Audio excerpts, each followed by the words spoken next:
ਅੱਜ ਦੀ ਜਿਹੜੀ ਮੇਨ ਖਬਰ ਇਹ ਹੈਗੀ ਆ, ਐਸੋਸੀਏਟਡ ਪ੍ਰੈਸ ਵੀ ਰਿਪੋਰਟ ਕਰ ਰਹੀ ਆ ਕਿ ਸੈਨੇਟ ਨੇ $70 billion the be like boy ਜੀ ਬਿਲੀਅਨ ਡਾਲਰ ਦਾ ਜਿਹੜਾ ਬਿੱਲ ਆ ਉਹ ਇੱਕ ਤਰ੍ਹਾਂ ਨਾਲ ਪਾਸ ਕਰ ਦਿੱਤਾ ਆ। ਤੇ ਉਸ ਤੋਂ ਬਾਅਦ ਜਦੋਂ ਉਹਨਾਂ ਨੇ ਪ੍ਰੈਜ਼ੀਡੈਂਟ ਟਰੰਪ ਉਹਨਾਂ ਦਾ ਇੱਕ ਜਿਹੜਾ ਸੈਟਲਮੈਂਟ ਫੰਡ ਸੀ ਹਾਂਜੀ ਉਸ ਨੂੰ ਰਿਜੈਕਟ ਕੀਤਾ ਹੈਗਾ ਆ।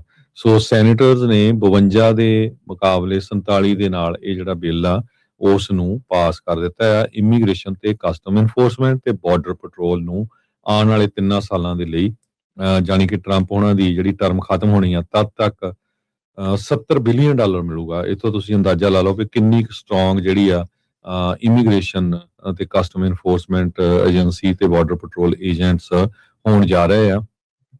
ਤੇ ਇਹ ਬਿੱਲ ਹੁਣ ਜਿਹੜਾ ਆ ਹਾਊਸ ਨੂੰ ਜਾਊਗਾ। ਮੋਸਟ ਪ੍ਰੋਬਬਲੀ ਲੱਗਦਾ ਵੀ ਹਾਊਸ ਦੇ ਵਿੱਚ ਵੀ ਇਹ ਪਾਸ ਹੋ ਜਾਣਾ ਹੈਗਾ। ਤੇ ਉਸ ਤੋਂ ਬਾਅਦ ਪ੍ਰੈਜ਼ੀਡੈਂਟ ਡੋਨਲਡ ਟਰੰਪ ਉਹਨਾਂ ਦੇ ਡੈਸਕ ਤੇ ਜਾਊਗਾ ਤੇ ਉਹ ਸਾਈਨ ਕਰਕੇ ਇਸ ਨੂੰ ਜਿਹੜਾ ਆ ਬਿੱਲ ਬਣਾ ਦੇਣਗੇ।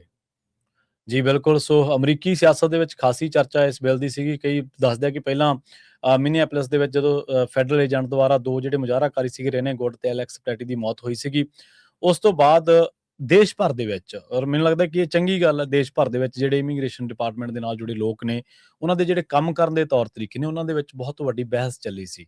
ਆਪਾਂ ਜਿਹੜੀ ਰਾਈਟਸ ਦੀ ਗੱਲ ਕਰਦੇ ਸੀ, ਅਲੈਕਸ ਪੈਟੀ ਤੇ ਰੇਨੇ ਗੁੱਡ ਵਰਗੇ ਜਿਹੜੇ ਲੋਕ ਸੀ ਉਹ ਸਿਟੀਜ਼ਨ ਸੀਗੇ। ਉਹਨਾਂ ਨੂੰ ਕੋਈ ਲੋੜ ਨਹੀਂ ਸੀ, ਉਹ ਕਿਹੜਾ ਇਹ ਸੀਗਾ ਕਿ ਉਹ ਵਿਚਾਰੇ ਆਪਦੇ ਹੱਕ ਮੰਗ ਰਹੇ ਸੀ, ਸਾਨੂੰ ਵਰਕ ਪਰਮਿਟ ਦਿਓ ਜਾਂ ਕੁਛ ਸੀਗਾ। ਪਰ ਉਹਨਾਂ ਨੇ ਆਪਣੇ ਤਰੀਕੇ ਦੇ ਨਾਲ ਜੋ ਉੱਥੇ ਫੈਡਰਲ ਏਜੰਟ ਧੱਕਾ ਕਰ ਰਹੇ ਸੀ, ਉਹਨਾਂ ਉਸ ਧੱਕੇ ਦਾ ਵਿਰੋਧ ਕੀਤਾ ਤੇ ਆਪ ਉਸ ਧੱਕੇ ਦੇ ਵਿੱਚ ਸ਼ਾਮਲ ਹੋਏ ਕਿ ਉਹਨੂੰ ਰੋਕਿਆ ਜਾਵੇ। ਰੇਨੇ ਗੁੱਡ ਦਾ ਮਾਮਲਾ ਕੁਛ ਹੋਰ ਸੀਗਾ, ਉਹਨੇ ਕਾਰ ਭਜਾਉਣ ਦੀ ਕੋਸ਼ਿਸ਼ ਕੀਤੀ ਸੀ। ਅਲੈਕਸ ਪੈਟੀ ਜਿਹੜਾ ਉਹ ਇੱਕ ਨਰਸ ਸੀਗਾ ਬੰਦਾ, ਔਰ ਆਪਦੀ ਜ਼ਿੰਦਗੀ ਵਧੀਆ ਤਰੀਕੇ ਦੇ ਨਾਲ ਜਿਉ ਰਿਹਾ ਸੀਗਾ। ਬਾਅਦ ਦੇ ਵਿੱਚ ਤੁਹਾਨੂੰ ਪਤਾ ਹੀ ਹੈ ਜਿਹੜਾ ਸਰਕਾਰੀ ਪ੍ਰਚਾਰ ਹੁੰਦਾ, ਉਹ ਕਹਿੰਦੇ ਕਿ ਉਹਦੇ ਕੋਲ ਤਾਂ ਗਨ ਸੀਗੀ, ਪਰ ਹਾਲੇ ਤੱਕ ਇੱਕ ਵੀ ਥਾਂ ਦੇ ਉੱਤੇ ਇਹ ਸਾਬਤ ਨਹੀਂ ਕਰ ਸਕੇ ਵੀ ਜਦੋਂ ਉਹਨੂੰ ਪੁਲਿਸ ਮੁਲਾਜ਼ਮਾਂ ਨੇ ਘੇਰਿਆ ਹੋਇਆ ਸੀ, ਏਜੰਟਸ ਨੇ ਘੇਰਿਆ ਹੋਇਆ ਸੀ, ਤਾਂ ਉਹਦੇ ਹੱਥ ਦੇ ਵਿੱਚ ਉਦੋਂ ਗਨ ਸੀ। ਗਨ ਉਹਦੀ ਕਾਰ ਦੇ ਵਿੱਚ ਸੀ, ਲੋਡਡ ਸੀ। ਐਂ ਤਾਂ ਕੱਲ ਨੂੰ ਆ ਕੇ ਆਪਣੇ ਘਰਾਂ ਦੇ ਵਿੱਚ ਕਹਿ ਦੇਣਗੇ ਤੁਹਾਡੇ ਘਰੇ ਕਿਰਪਾਨ ਪਈ ਸੀ। ਸੋ ਇਹ ਨਹੀਂ ਗੱਲਾਂ ਹੁੰਦੀਆਂ ਕਿ ਉਹਦੇ ਕਾਰ ਦੇ ਵਿੱਚ ਕੀ ਸੀ। ਟਿਫਨ ਬਾਕਸ ਵੀ ਹੋਣਾ, ਫਿਰ ਉਹ ਕਹਿ ਦੇਣਗੇ ਉਹ ਤਾਂ ਰੋਟੀਆਂ ਲੈ ਕੇ ਚੱਲਿਆ ਸੀ, ਉਹ ਤਾਂ ਹੋ ਸਕਦਾ ਕੋਈ ਪੋਇਜ਼ਨ ਲੈ ਕੇ ਆਇਆ ਹੋਵੇ ਰੋਟੀਆਂ ਦੇ ਵਿੱਚ। ਇਹ ਗੱਲਾਂ ਨਿਰਾਧਾਰ ਗੱਲਾਂ ਹੁੰਦੀਆਂ ਨੇ, ਪਰ ਕਈ ਵਾਰੀ ਅਸੀਂ ਸਰਕਾਰੀ ਤੰਤਰ ਦੇ ਪ੍ਰਚਾਰ ਦਾ ਸ਼ਿਕਾਰ ਹੋ ਜਾਂਦੇ ਹਾਂ। ਪਰ ਅਸਲ ਦੇ ਵਿੱਚ ਉਸ ਤੋਂ ਬਾਅਦ ਇਮੀਗ੍ਰੇਸ਼ਨ ਡਿਪਾਰਟਮੈਂਟ ਦੇ ਕੰਮਕਾਰ ਦੇ ਤਰੀਕਿਆਂ ਦੇ ਵਿੱਚ ਬਦਲਾਅ ਤੇ ਜੁਡੀਸ਼ੀਅਲ ਜਿਹੜੇ ਵਾਰੰਟ ਨੇ, ਜਿਹੜੇ ਕਿ ਬਹੁਤ ਵੱਡੀ ਗੱਲ ਹੁੰਦੇ ਆ, ਉਹਨਾਂ ਦੀ ਮੰਗ ਨੂੰ ਲੈ ਕੇ ਕਈ ਮਹੀਨਿਆਂ ਤੱਕ ਇਸ ਫੰਡਿੰਗ ਦੇ ਮਾਮਲੇ ਉੱਤੇ ਪੂਰਾ ਜਿਹੜਾ ਉਹਨੂੰ ਰੋਕਿਆ ਹੋਇਆ ਸੀਗਾ ਤੇ ਇਸ ਫੰਡਿੰਗ ਦੇ ਮਾਮਲੇ ਦੇ ਉੱਤੇ ਕੋਈ ਕਦਮ ਪੁੱਟਿਆ ਨਹੀਂ ਸੀ ਜਾ ਰਿਹਾ, ਕੋਈ ਕੰਮਕਾਰ ਨਹੀਂ ਸੀ ਹੋ ਰਿਹਾ।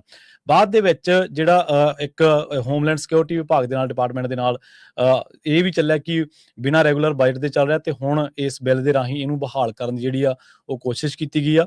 ਠੀਕ ਆ, ਸਰਕਾਰੀ ਜਿਹੜੀਆਂ ਏਜੰਸੀਜ਼ ਹੁੰਦੀਆਂ ਨੇ ਜਾਂ ਕੋਈ ਵੀ ਸਰਕਾਰ ਦਾ ਕੰਮਕਾਰ ਆ, ਉਹ ਬਿਨਾਂ ਫੰਡਿੰਗ ਦੇ ਨਹੀਂ ਚੱਲ ਸਕਦਾ, ਆਪਾਂ ਨੂੰ ਪਤਾ ਹੀ ਆ।